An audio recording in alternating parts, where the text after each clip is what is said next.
we've also got some very, very powerful magical artifacts, which you've talked about before. What are these, and how do they play into this campaign? So the Vestiges of Divergence are powerful artifacts that were constructed during the battles leading into the Calamity, which is the end of the Age of Arcanum, the age before the one that currently happens in the campaign guide.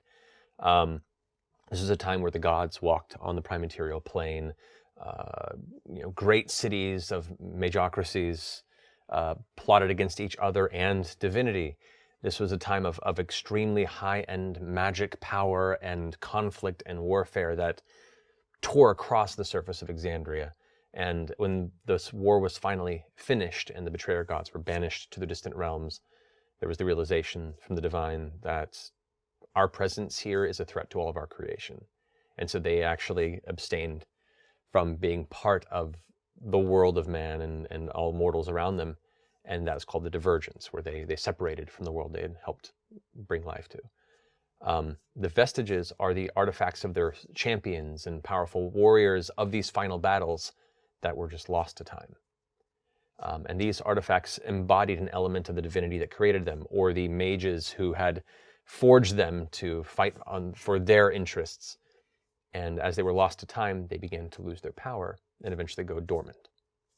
A dormant vestige is a decent magical artifact in its own right, but the idea is as the person who wields it, who is carrying this object with them, begins to grow as an adventurer, as they begin to find themselves, as they begin to be inspired by the passions or the vengeance they carry, they watch this item grow with them. And the item can awaken in 3 different stages. There's the dormant stage, the awakened stage, and there's the exalted stage. And each time the item gets more powerful benefits, gains additional properties, and essentially becomes an object that the character can carry with them throughout their adventure and becomes one of kind of their defining characteristics. This object, this magical item, becomes a character in its own right as part of their overall persona.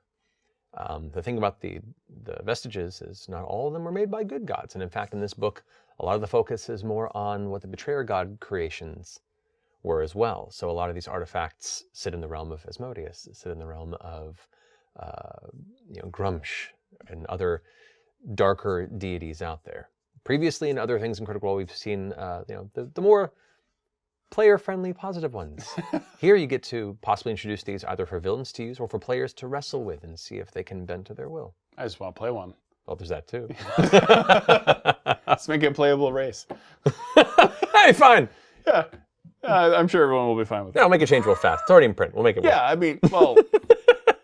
Down the road. A leaflet that can fit in the book. There you go. Perfect. Yeah.